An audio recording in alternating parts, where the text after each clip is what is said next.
Hola, bienvenidos al programa de desarrollo ministerial de Bright Hope, Campamento Educativo Senda Alta. Mi nombre es Sergio Saavedra y voy a ser el guía en este módulo.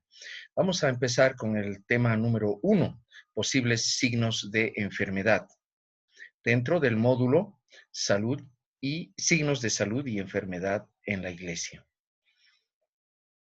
Acompáñeme, por favor. Ahí está. Bueno, posibles signos de enfermedad.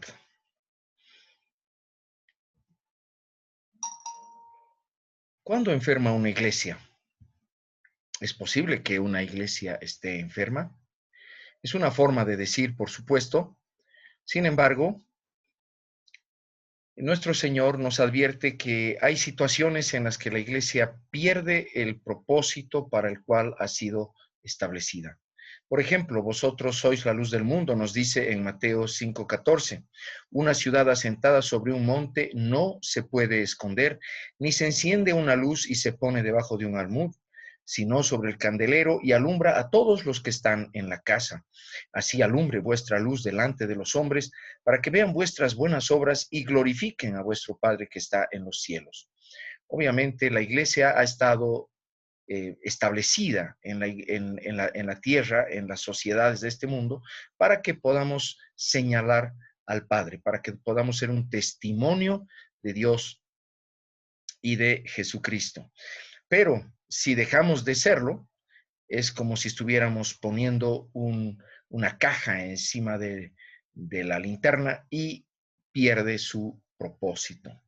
Así que vamos a entender que la enfermedad de una iglesia es cuando por algún motivo los líderes que guían a la iglesia pierden el propósito de la iglesia, pierden de vista hacia dónde, el para qué, y se dedican a otro tipo de prioridades. ¿Es fácil que una iglesia enferme?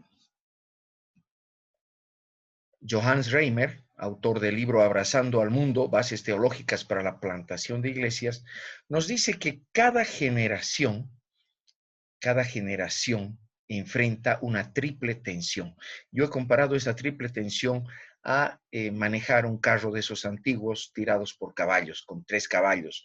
Uno tira para la derecha, otro tira para la izquierda, y si no sabemos controlar y mantener el equilibrio, pues nos van a desviar.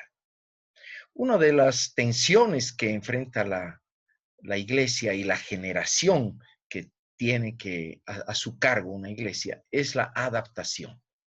¿Qué significa la adaptación? Los líderes de la iglesia necesitan apelar a la población, a la congregación, a sus necesidades, a sus demandas y ser relevantes a ellos. Necesitamos adaptar el mensaje. Por ejemplo, nuestro Señor Jesucristo usó ilustraciones del mundo agrícola de su entorno para sus exposiciones, para sus parábolas. Atendió las necesidades de salud o de expulsión de demonios que le traían a su alrededor. En cierta ocasión incluso transformó el agua en vino en base a una demanda de las circunstancias. Entonces necesitamos adaptar lo que estamos haciendo a las demandas de la gente que rodea. Pero tenemos que equilibrar con la restauración, que es otra tensión que implica ser fiel al modelo original. En este caso, buscamos en las escrituras cuál es el modelo, cuál es el mensaje, cuál es lo central de la iglesia. Nuestro Señor Jesucristo fue muy fiel al mensaje del reino de Dios o al cumplimiento de todas las profecías del Antiguo Testamento en cuanto a él. Busqué ser totalmente fiel a esto sin dejar de ser relevante, sin dejar de adaptar. Pero hay una tercera tensión y quizás es la más complicada, la reinvención. Las escrituras nos muestran que el Espíritu Santo tiene algo nuevo para cada lugar y cada época. Por ejemplo, nuestro Señor Jesucristo habló de un nuevo mandamiento y sintetizó todos los 633 mandatos del Antiguo Testamento, los sintetizó en uno solo, que ames al Señor tu Dios y a tu prójimo como a ti mismo. Pero además vemos en el libro de Hechos de los Apóstoles que continuamente el Espíritu Santo está, como quien dice, sacando del marco lógico que ellos entendían que debían proceder. En una ocasión nombraron 6 diáconos y esos diáconos estaban puestos para servir a las mesas. Eso nos cuenta Hechos capítulo 6, perdón, eran 7 diáconos. Y resulta de que estos diáconos, capítulos más adelante, aparecen predicando el Evangelio. No están sirviendo a las mesas como se había predicho, sino que el Espíritu Santo los usa en la predicación del mensaje a poblaciones para las cuales los apóstoles no estaban listos, quizás. Entonces, sí, hay una novedad del Espíritu Santo y tenemos que estar muy atentos y conectados con el Señor para ver lo nuevo que tiene a cada época.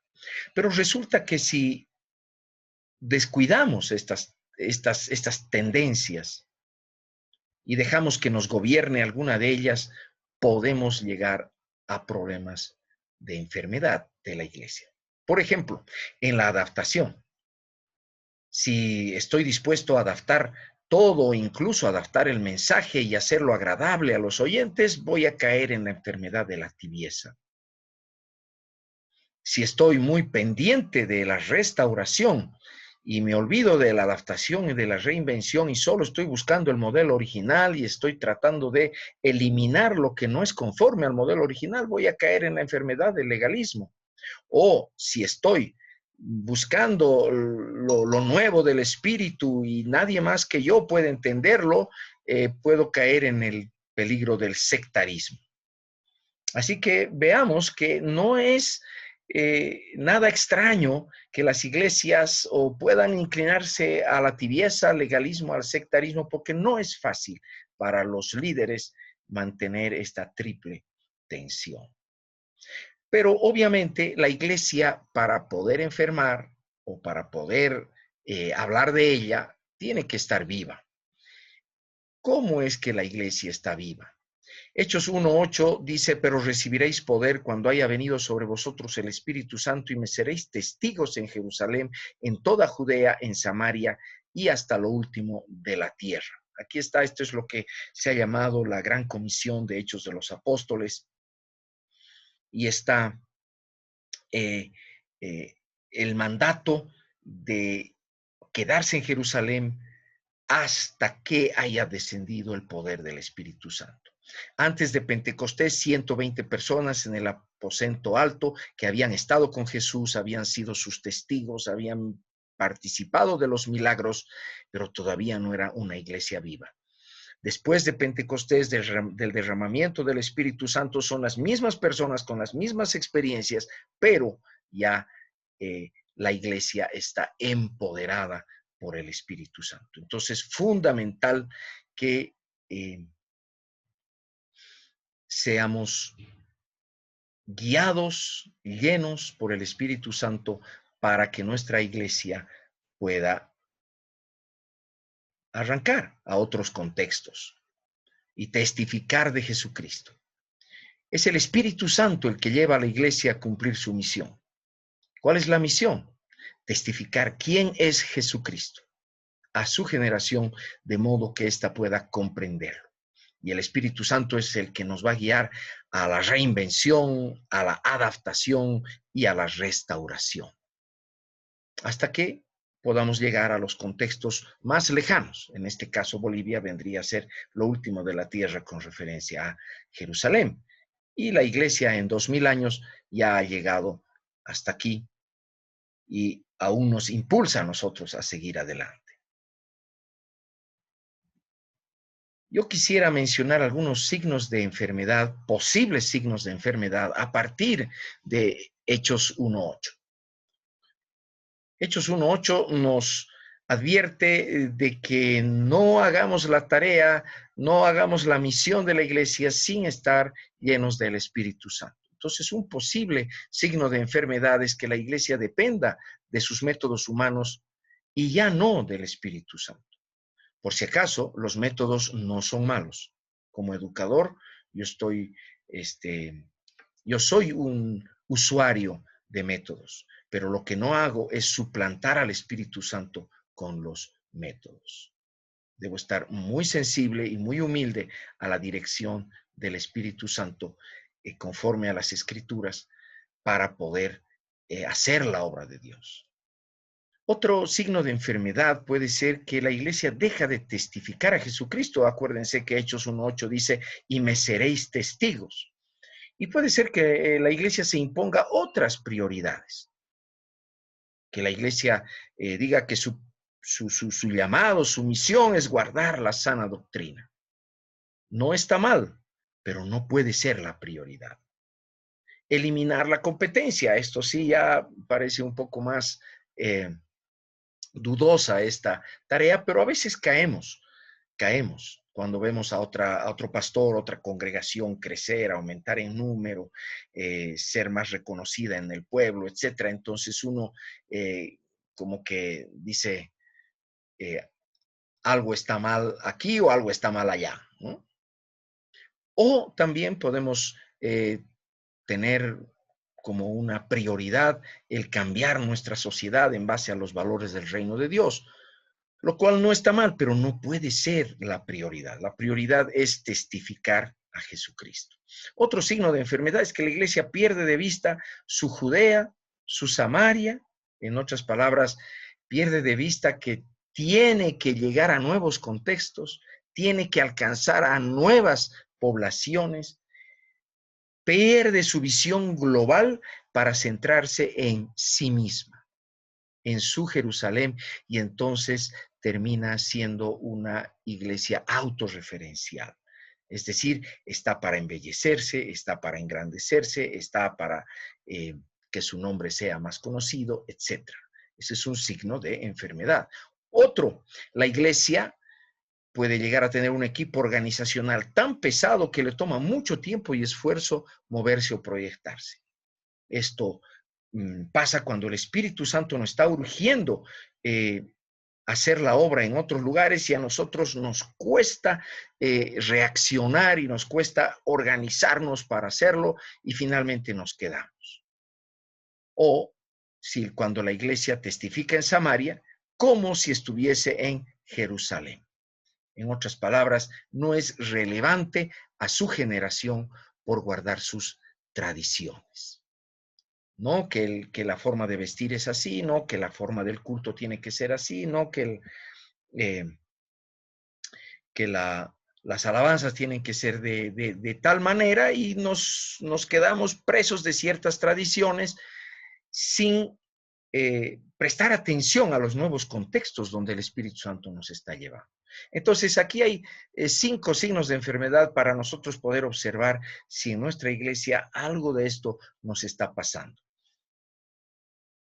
Pero veamos un pasaje fundacional para la iglesia. Un pasaje que necesitamos conocerlo muy bien si es que vamos a hablar de la iglesia. Mateo 16:15, en el contexto de un retiro espiritual que hizo Señor con sus discípulos. Les preguntó, ¿y vosotros quién decís que soy yo? Respondiendo Simón Pedro dijo, tú eres el Cristo, el Hijo del Dios viviente. Presten atención a esta respuesta. Tú eres el Cristo, el Mesías. Aquí hay mucha carga profética porque estamos hablando de que los tiempos se están cumpliendo, los propósitos para Israel son precisamente la venida del Cristo. Entonces, el confesar que Jesús es el Cristo, es un tiempo clave en la historia. Este reconocimiento es importantísimo. Y además, la afirmación de que este Cristo no es solo un hombre, es el Hijo del Dios viviente, tiene una naturaleza divina, tremenda tremenda confesión. Entonces le respondió Jesús: bienaventurado eres Simón, hijo de Jonás, porque no te lo reveló carne ni sangre, sino mi Padre que está en los cielos. Fantástico. Esta comprensión de quién es Jesucristo no es una tarea teológica, no es una tarea educativa, no es una tarea que nosotros debemos, gracias a nuestros métodos, aclararla, sino es obra directa del Padre a través del Espíritu Santo en las personas. Yo también te digo que tú eres Pedro, y sobre esta roca, ¿cuál es esta roca? Es la confesión de Pedro, es la fe de Pedro, el reconocimiento de quién es Jesucristo y la conciencia de la autoridad en la persona de Jesús. Esa es la roca.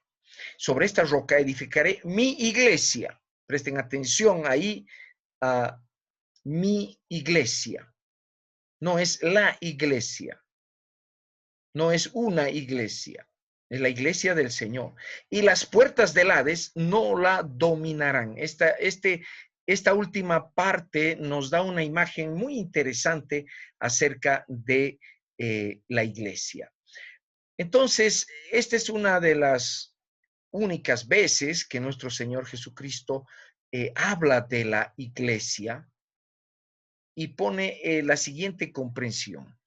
Iglesia es una palabra compuesta en griego de dos voces, ek y klesia. Ek significa salir afuera y klesia, asamblea.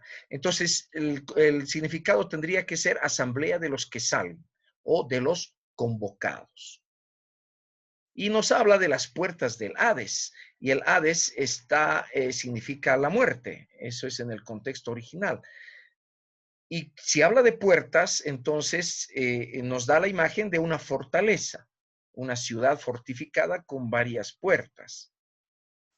Y entonces la iglesia es la asamblea de los que salen del Hades, pero que vuelven a ingresar, y estas puertas no prevalecen para la iglesia, y la iglesia entonces está en una tarea de rescate, en una tarea de saqueo de el Hades. Algo similar a lo que pasó en Jericó, probablemente, o la conquista, ¿no es cierto?, de la tierra prometida, donde el pueblo judío iba conquistando ciudades en Canaán.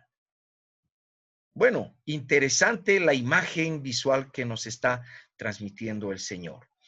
Y nos está aclarando que esto es obra del Padre, y nos está aclarando que la iglesia es propiedad del Hijo, mi iglesia, para que nadie se sienta con el derecho y la autoridad de decir, bueno, se hace de esta manera, se hace de esta otra, y solo así, y si no piensas como yo, te vas. Muy importante, hermanos. Hay algunos signos de enfermedad en torno también a esta visión. Primero, que la iglesia se sienta temerosa y encapsulada por el Hades.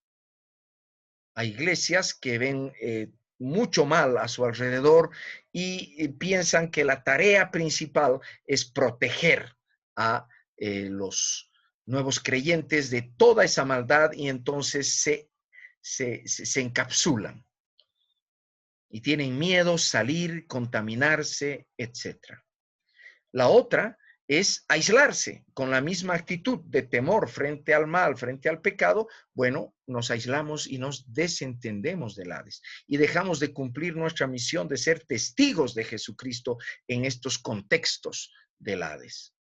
La iglesia pacta con el Hades, es decir, para evitar ese conflicto, esa tensión con el mal, dice, bueno, no te voy a agredir y tú no me agredas, lo cual es un grave error, porque la iglesia termina siendo muy contaminada por toda esa pobredumbre espiritual del Hades. No podemos ser neutros frente al Hades. No podemos pactar y decir, bueno, allá ellos y acá nosotros. Tenemos que estar en una actitud de entrar y salir, de rescatar. La iglesia se identifica con el Hades. Esta es la peor de las enfermedades de la iglesia. Cuando la iglesia dice, bueno, esto nos pertenece, esta sociedad, este reino nos pertenece a nosotros, y entonces hacen pactos con el poder político y llegan a apostatar completamente de la fe porque eh, ven sus intereses y ven los intereses políticos y ven los intereses económicos como prioritarios a testificar de Jesucristo. Y esto se puede conocer como la gran apostasía. Si vemos que la iglesia tiene estos signos de enfermedad, por favor, no busquemos culpables, no estemos diciendo si tal hermanito se fuera o si tal pastor se cambiara, simplemente busquemos a nuestro Señor, que es el que tiene la medicina para su iglesia. Él nos dijo, los sanos no tienen necesidad de médicos, sino los enfermos. Con esto hemos terminado el tema 1. Espero que haya sido de mucha ubicación en cuanto a la importancia de que la iglesia tenga signos de salud y que podamos identificar algunos de estos signos de enfermedad, pero no buscar culpables ni hacer cacería de brujas, como se llama, sino ponernos en oración y ponernos seriamente a disposición del Señor para ser parte de la solución y no del problema. Dios les bendiga, hagan sus tareas, compartan en equipo. Hasta el próximo tema.